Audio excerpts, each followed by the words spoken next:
एक विदेशी यात्री ने महर्षि से प्रश्न किया, महर्षि, एक योगी ने एडवर्ड कारपेंटर ने अपनी एक पुस्तक में लिखा है कि उन्हें कुछ अवसरों पर आत्मा की अनुभूति हुई, जिसका प्रभाव कुछ समय पश्चात तक रहकर क्रमशः नष्ट हो गया। जबकि श्री रमण गीता का कथन है, एक बार ग्रंथि तर से टूटने के बाद सदैव के लिए ही टूट जाती है। इस योगी के उदाहरण में आत्म साक्षात्कार के बाद भी बंधन बने रहें, ऐसा कैसे हो सकता है? महर्षि ने इसे एक उदाहरण देते हुए समझाया। एक शिष्य ने आत्मा की अनुभूति की। उसने आत्मा की परमानंद अवस्था को जानकर, पाकर, उसमें स्थित रहकर एक नित्य निरंतर शाश्वत चेतना का अनुभव करने के पश्चात उसने आत्मसमर्पण कर अपने गुरु से प्रार्थना की, हे गुरुदेव, दक्षिणा में मैं आपको क्या समर्पित करूं? गुरु ने आदेश दिया, तुम सदैव शाश्वत निरंतर परमानंद में स्थित रहो। यही मेरी दक्षिणा है। उससे कभी भी फिसल कर दूर न जाना। संसार के प्रत्येक प्राणी का परम ध्येय होता है सुख की प्राप्ति करना, या सुख की प्राप्ति करने की इच्छा हर प्राणी के हृदय में उसके निज मूल स्रोत में प्राप्त अथाह आनंद को ही प्राप्त करने की होती है। लेकिन मन के वशीभूत होकर जीव उस सुख को व्यर्थ की चीजों में खोजता है। जब उसकी इच्छा पूर्ति होती है किसी कार्य को करने की, तो इस अवस्था में उसका मन अपने निज स्वरूप आत्मा में कुछ समय के लिए विलीन हो जाता है। इसी मन के विलीन हो जाने के कारण जीव को क्षणिक आनंद का एहसास होता है, लेकिन आत्मा की अनुभूति के पश्चात जीव अपने निज स्वरूप स्वप्रकाश स्वचैतन्य में स्थित हो जाता है, जिससे अनंत और अथाह सागर रूप में आनंद निकलता रहता है। यह आनंद कभी चुकता नहीं, लेकिन मन का स्वभाव है चंचलता। यह मन हर पल व्यक्ति को बाहर की ओर खींचता रहता है, जिससे व्यक्ति बार बार बाहर की ओर अभिमुख होता है। इस कारण वह अपनी आत्मा की अनुभूति से दूर हो जाता है। इसलिए गुरु ने अपने शिष्य से गुरुदक्षिणा के रूप में यह कहा, तुम सदैव शाश्वत निरंतर परमानंद में स्थित रहो। उससे कभी भी फिसल कर दूर न जाना। जब जीव को प्रथम बार आत्मा की अनुभूति होती है, तो वह अभी इस मार्ग पर स्थायी नहीं हुआ होता है। वह अस्थायी रूप से इस अनुभूति में ठहरता है और बार बार उसे खोता है।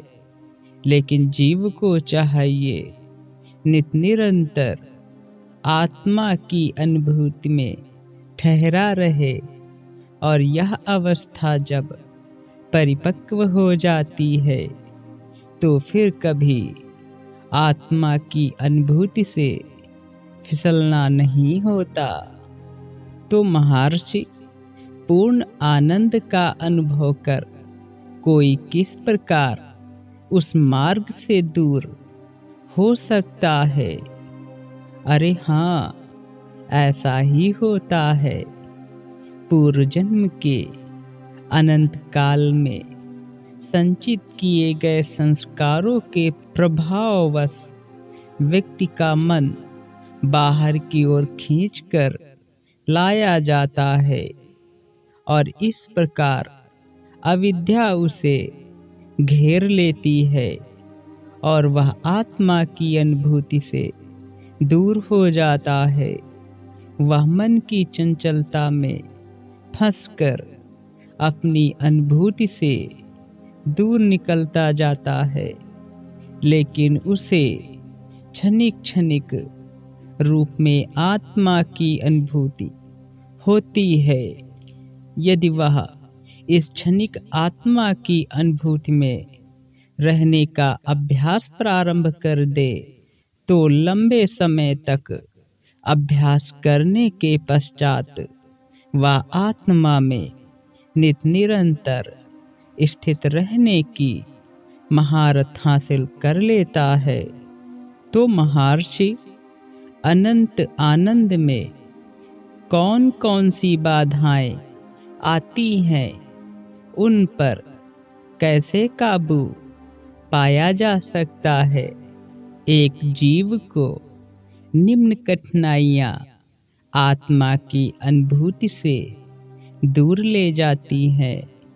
पहला है अज्ञान, जिससे जीव अपनी निज आत्मा की अनुभूति को भुलाकर बाह्य जगत में भ्रमण करने हेतु उसे अपनी आत्मा की अनुभूति की विस्मृति हो जाती है, जिससे वह जगत से मिलने वाले तुच्छ आनंद के पीछे भागता रहता है और अपनी आत्मा की अनुभूति को भुला देता है।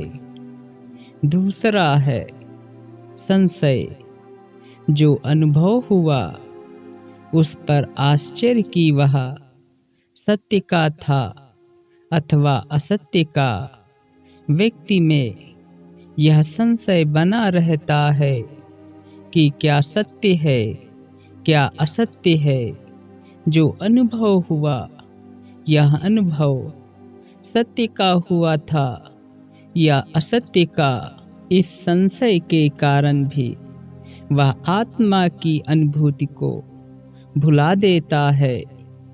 तीसरा है भ्रांति, मैं देह हूँ, विचार तथा जगत को सत्य मानना।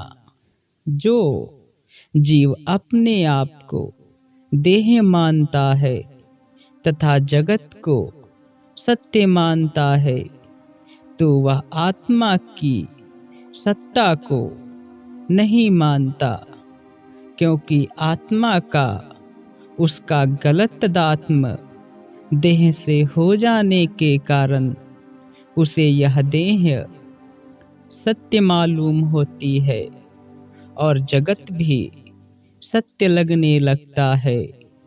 यदि व्यक्ति सत्य का श्रवण करे, मनन करे तथा निधिध्यासन करे, तो वह इन कठिनाइयों पर विजय प्राप्त कर सकता है। और फिर आगे महर्षि ने कहा, अनुभव अस्थायी तथा स्थायी कहा गया है। प्रारंभिक अनुभव अस्थायी होता है, किंतु एकाग्रता द्वारा अस्थायी हो जाता है। प्रारंभिक अनुभव से बंधन पूर्णतया नष्ट नहीं होते, वे सूक्ष्म रूप से बने रहते हैं और समय पाकर बलपूर्वक प्रकट होते हैं, परंतु स्थायी अनुभव से बंधन समूल नष्ट हो जाते हैं और फिर कभी प्रतीत नहीं होते। श्रीमद् भगवद गीता में योग भ्रष्ट से तात्पर्य ऐसे ही व्यक्तियों के लिए है जिन्होंने आत्मा की अनुभूति करने के पश्चात संसार के तुच्छ सुखों में रस लेना प्रारंभ कर दिया। उन्होंने अपनी आत्मा की अनुभूति में निकलने वाले अनंत आनंद से विमुखता को धारण किया, इसलिए उन्हें योग भ्रष्ट कहा गया है।